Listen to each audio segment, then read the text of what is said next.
अस्सलाम वालेकुम नाजरीन, मैं हूँ वजीहा जुबैर और आज मेरे साथ हैं हरमीन फातिमा। अस्सलाम वालेकुम। हरमीन मेरी बेटी हैं और मैं और जुबैर समझते हैं कि ये हमारी सक्सेस स्टोरी भी है। तो नाजरीन, आज तक हमने आपसे पूछा है कि आप बताएं कि आपकी सक्सेस स्टोरी क्या है और हमारी किताबें पढ़ने के बाद, हमारी वीडियोस देखने के बाद आपकी लाइफ में क्या चेंज आया। लेकिन आज हम डिस्कस करेंगे आपसे कि हमारी लाइफ में क्या चेंज आया और हमारी सक्सेस स्टोरी क्या है।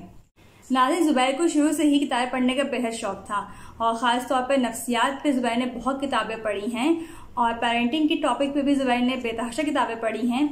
आम तौर पे माहिर नफ्सियात जितनी किताबें पढ़ते हैं, जुबैर ने उससे ज़्यादा पढ़ी। 1996 से समझें जुबैर इस काम में लगे हुए हैं। तो जब हमारी शादी हुई तो उसके बाद हमें भी बहुत ज़्यादा इन किताबों के पढ़ने की वजह से आसानी हुई और ख़ास तौर पर हरमीन को समझने में हमें बहुत आसानी हुई। पहली बेटी मेरी हादिया है। हादिया तो यूँ आप समझ लें कि अल्लाह ताला की तरफ से हमें एक तोहफा है। वो जो बच्चे कहते हैं ना कि शुरू में बच्चे जो पहली औलाद होती है बहुत परेशान करती है, बहुत तंग करते हैं, माँ बाप को भी आइडिया नहीं होता है कि बच्चों को किस तरह संभालना है, किस तरह देखना है। तो हादिया ऐसी मेरी बेटी है कि उसको मतलब समझने में हमें ज़रा सी प्रॉब्लम नहीं हुई। वो माशाल्लाह बहुत फ्रेंडली थी। हाँ, मैं किसी प्रोग्राम में जाऊँ, किसी तकरीब में, किसी फंक्शन में, मुझे नहीं मालूम होता था कि हादिया कहाँ हैं और अक्सर ये बात हमारे लिए काफ़ी परेशानी का बायस बन जाती थी कि हम ढूंढते थे कि हादिया हैं कहाँ और किसके पास हैं। तो मुझे याद है एक तकरीब में हम गए थे तो मैंने हादिया के हाथ में एक बड़ा सा बैलून था, उसका मैंने धागा बांध दिया था। तो जब मुझसे कोई पूछा था हादिया कहाँ है, मैं कहती थी वो जहाँ बैलून नजर आ रहा है ना वहाँ पे हादिया हैं। तो हादिया की नेचर ऐसी थी कि वो हर एक के साथ घुल मिल जाती थी। अच्छा, हमारी थी भी बहुत ज़्यादा सोशल लाइफ, प्रोग्राम्स वगैरह करना, मुख्तलिफ किस्म के एनजीओज के साथ हमने बहुत सारे प्रोग्राम किए। हमारी अपनी एनजीओ थी, उसके साथ हमने बहुत प्रोग्राम्स किए हैं। तो लोगों को हैरत होती थी कि मैं एक बेटी के साथ किस तरह प्रोग्राम अटेंड कर लेती हूँ। तो फिर लोगों ने कहना शुरू किया कि अभी तो एक ही बेटी है ना, वो भी इतनी अच्छी है, इसलिए आप लोगों को अंदाजा नहीं हो रहा है कि पेरेंटिंग क्या है और बच्चे किस तरह परेशान करते हैं। अच्छा, इस मामले में शायद हम भी बहुत ओवर कॉन्फिडेंट थे कि पहली बेटी अच्छी है तो दूसरी भी ऐसी ही होगी।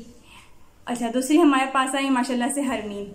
तो हरमीन फातिमा जो हैं ये शुरू में बहुत अच्छी थी और जैसे अमूमन बच्चे होते हैं, शुरू में उन्होंने खास तंग नहीं किया मुझे, लेकिन उसके बाद डे बाय डे ऐसा हुआ कि उन्होंने तंग करना शुरू किया। बहुत ज़्यादा रोती थी।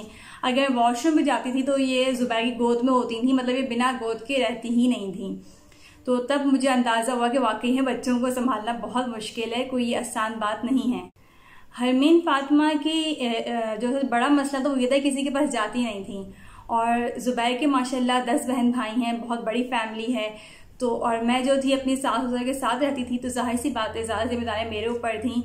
तो हरमीन को गोद में लेके मैंने पूरी दावतें निपटाई हैं, खाना पकाना, रोटियां पकाना, सारे काम मैं करती थी और हरमीन मेरी गोद में होती थी क्योंकि गोद से उतरने का नाम ही लेती थी।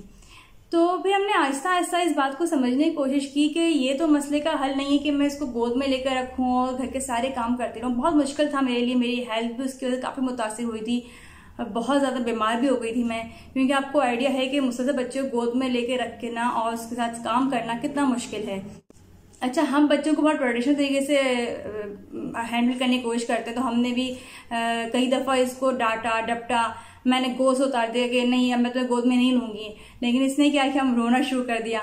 अब ये रोती नहीं तो जाहिर सी बात है आपको पता है कि मदर्स क्या करती हैं, बच्चे रोते हैं फ़ौरन गोद में ले लेती हैं कि बाकी लोग परेशान होंगे बच्चे की रोने की वजह से।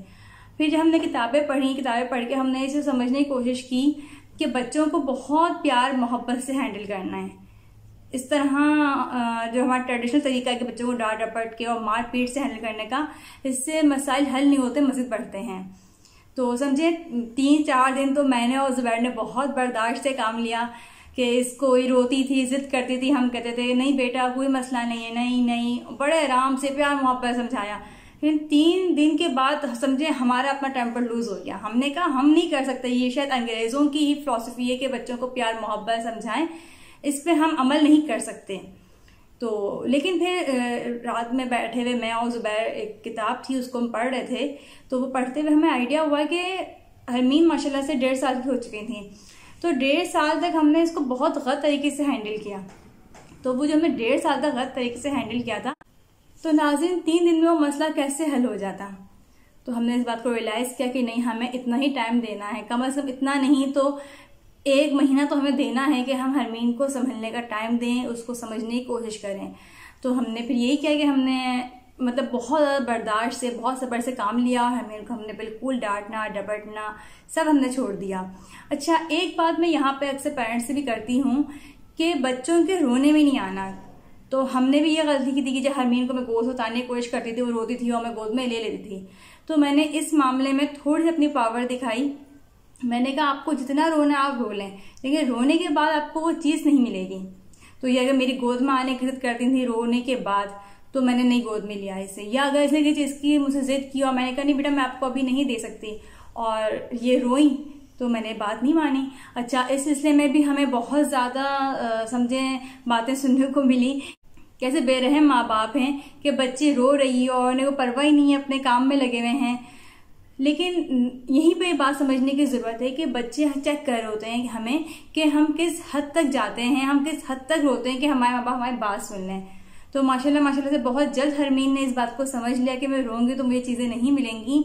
और फिर माशाल्लाह से हरमीन कोई भी चीज़ मांगती तो हंस के कहती मामा ये चीज़ दे दें या ये काम कर दो। अगर मैंने कहा नहीं बेटा अभी मैं ये नहीं करूँगी, तो वो समझ आती कि अब मुझे रोने का भी मेरा फ़ायदा नहीं है।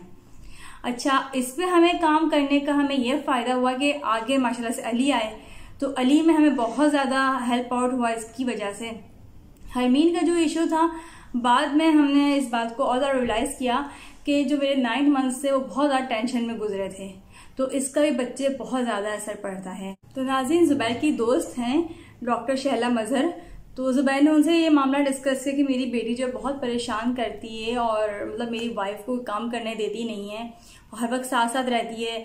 और अच्छा, बच्चा जब माँ के साथ रहता है उसकी वजह से थोड़ा खौफ ज़्यादा होता है, वो लोगों को फेस नहीं कर पाता। डॉक्टर शहला मजहर ने यही बात कही कि आपकी वाइफ 9 मंथ्स तक किस कंडीशन में रही, क्या वो नेगेटिव थी, किसी टेंशन में थी, किसी प्रॉब्लम में थी। तो ज़ुबैर ने कहा हाँ ये तो हकीकत है कि जब मतलब हरमीन का सिलसिला तो हम बहुत ज़्यादा हमने प्रॉब्लम फेस किए थे, कुछ इश्यूज ऐसे आ गए थे जिसकी वजह से हम काफ़ी नेगेटिव भी हो गए थे। तो उन्होंने ये कहा कि ये उसी का असर है बच्ची के ऊपर कि वो जो है लोगों को फेस नहीं कर पा रही है और वो डर के माँ के पास ही घुस रही है। क्योंकि जब ऐसी कंडीशन होती है, हम नेगेटिव होते हैं तो हम लोगों को फेस नहीं कर पाते हैं। तो ऑब्वियसली जब मैं नेगेटिव थी, मैं लोगों को फेस नहीं कर पा रही थी बहुत सारे मामलात में, और मैं कोशिश करती थी कि मैं तन्हाई में वक्त गुजारूं, तो उसका असर हरमीन पे हुआ था। और हरमीन भी पैदाइश के बाद यही कोशिश करती थी कि वो मेरे साथ साथ लगी रहें, वो लोगों को फेस ना करें। तो एक बात तो मैंने यहाँ पे ये समझी कि हमें बहुत ज़्यादा ज़रूरत है पॉजिटिव रहने की और अपने आप को हेल्दी रखने की, हेल्दी माइंड के साथ। हमें सिर्फ अच्छी खुराक ही नहीं लेनी है बल्कि अच्छी सोचें भी अपने साथ रखनी है इस पूरे 9 मंथ के अरसे में, ताकि आपके बच्चे पे एक पॉजिटिव असर पड़े। अच्छा, इसका मुझे फ़ायदा ये हुआ कि आगे जब अली का सिलसिला हुआ तो अली के टाइम में माशाल्लाह से मैं बहुत पॉजिटिव थी, क्योंकि उस दौरान मैं और ज़ुबैर शुक्रिया किताब लिख रहे थे, और जिन्होंने हमारी किताब पढ़ी है उन्हें इस बात का अंदाज़ा होगा कि उस किताब को पढ़ने के दौरान जब बंदा इतना पॉजिटिव होता है तो लिखने के वक्त तो एक अलग ही बात होती है।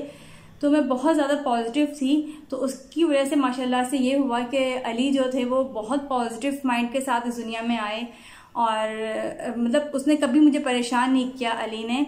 और उसके साथ साथ जो हमने हरमीन पे काम किया था, हमने हरमीन को पॉजिटिव करने की और कॉन्फिडेंस डालने की कोशिश की हरमीन के अंदर, तो उसके साथ ये हुआ कि जब मैंने अली को टाइम दिया, अली आए, तो अली से हरमीन को बेतहाशा मोहब्बत थी, और अभी तक माशाल्लाह से तीनों बहन भाई बहुत मोहब्बत है। अच्छा, मेरे साथ एक प्लस पॉइंट ये रहा कि जब मैंने हरमीन की तरफ ज़्यादा तवज्जो दी, हरमीन का ज़्यादा ख्याल रखा, हरमीन रोती नहीं तो हमने कभी गुस्सा नहीं किया उसके रोने पे। जैसे हमने कहा कि ये चीज़ नहीं मिलेगी और हरमीन फिर भी रोती रही, हमने इसके रोने को बर्दाश्त ज़रूर किया, लेकिन हमने गुस्सा नहीं किया, चुप हो जाओ क्यों शोर कर रही हो, ऐसा कुछ भी हमने नहीं किया। तो इस दौरान हमें हादिया ने बहुत सपोर्ट किया।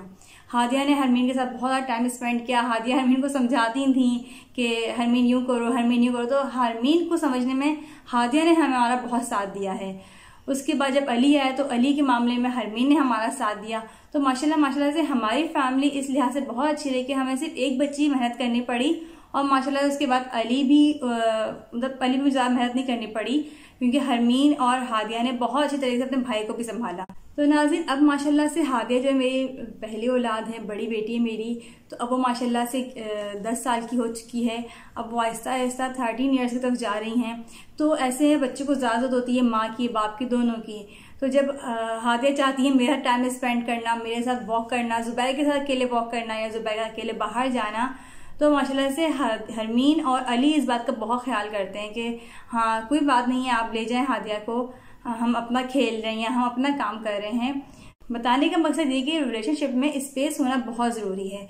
यानी अगर हादिया जो है वो अकेले टाइम स्पेंड करना चाह रही है जुबैर का मेरे साथ, तो हरमीन और अली को किसी किस्म की जेलसी नहीं होना चाहिए। या हरमीन अगर मेरे साथ हैं या मैं हरमीन की एक चीज़ लेकर आई हूँ तो हादिया या अली जेलस नहीं होंगे। तो ये बहुत बड़ी बात है कि अगर आपने अपने बच्चों के अंदर चीज़ पैदा कर दी कि वो जेलस ना हो बल्कि दूसरे की खुशियों पर खुश हों, तो समझे इससे बढ़ के कोई बात नहीं होगी। अच्छा, हमारे बच्चे बिल्कुल नॉर्मल बच्चों की तरह परेशान भी करते हैं, आपस में कभी लड़ते भी हैं। लोग समझते हैं कि शायद हम पेरेंटिंग पे हम बात करते हैं, पेरेंटिंग के हमारे समाज चैनल है तो हमारे बच्चे कोई सुपर पावर और कोई अलग ही चीज़ होंगे, तो ऐसी बात नहीं है। हमारे बच्चे माशाल्लाह से जैसे और बच्चे होते हैं वैसे ही हैं, लेकिन एक अच्छी क्वालिटी ये कि हमारे बच्चे खुश रहते हैं, हमारे लिए इतना ही काफ़ी है। हम नहीं चाहते हैं कि हम अपने बच्चों को कहीं ऐसा सैंपल लेके जाएं कि बच्चा ऐसा होना चाहिए। तो बच्चा होता है, उसकी शरारतें भी होती हैं, बच्चे तंग भी करते हैं, लेकिन असल बात है कि बच्चा हमारा खुश रहे और आपकी बात को समझे। ओबीडेंट होना बच्चे का बहुत ज़रूरी है। तो अल्हम्दुलिल्लाह कि हमने जो कुछ पढ़ा, जो सीखा, हमने हरमीन पे ज़्यादा अप्लाई किया और फिर उसके बाद हमें इतनी आसानी हुई कि हरमीन के बाद अली, हादिया सब माशाल्लाह से एक फैमिली हमारी बहुत अच्छी बॉन्डिंग के साथ रहती है। तो सबसे अहम बात जो मैं बताऊंगी यहाँ पे ये कि बहुत सी मतलब समझते हैं कि बच्चा आ गया है दुनिया में तो अब हमारी समझे तरबियत हमने स्टार्ट करनी है बच्चे की, तो ये ऐसा नहीं है। आपको 9 मंथ पहले से ही इसको तरबियत स्टार्ट कर देनी है, क्योंकि देखें जो उस वक्त कमी रहती है ना, पेरेंट्स समझते हैं कि हम बाद में पूरी हो जाएगी, चलो तो टेंशन में वक्त गुजर गया कोई बात नहीं। लेकिन देखें बहुत कोशिश करें कि आप उस टेंशन में ना रहें, पॉजिटिव रहें, क्योंकि जो कमी उस वक्त रहती है ना, बाद में उसको कवर करना इतना आसान नहीं होता है। हमने माशाल्लाह से हरमीन की चीज़ें बहुत कवर की हैं, लेकिन अब हरमीन 7 साल की हो गई हैं और अब तक हम उन चीज़ों को आहिस्ता आहिस्ता कवर कर रहे हैं। हमने भी कुछ जल्दबाजी नहीं की कि हम फौरी तौर पर रिजल्ट चाहें। तो कहने का मकसद यही है कि आप लोग जो हैं उस टाइम को भी ये ना समझें कि ये टाइम बस गुजर जाए और जब बच्चा आएगा हमारी गोद में तो हम उसकी तरबियत करेंगे, हम फिर अपने हिसाब से देखेंगे। ऐसा नहीं है, वो वक्त ज़्यादा अहम होता है, क्योंकि उस वक्त माँ जो सोचती है, जो खाती है, जो पीती है, जो पसंद करती है, वो सब बच्चा ले रहा होता है। तो आप लोग शुरू से बच्चों की तरबियत पे बहुत ज़्यादा तवज्जो दीजिए। इंशाल्लाह ताला हम सबके बच्चे बहुत अच्छे हैं और आगे भी इंशाल्लाह हमें बहुत अच्छे रिजल्ट मिलेंगे अगर हम सिर्फ प्यार मोहब्बत से अपने बच्चों को हैंडल करें। बहुत बहुत शुक्रिया।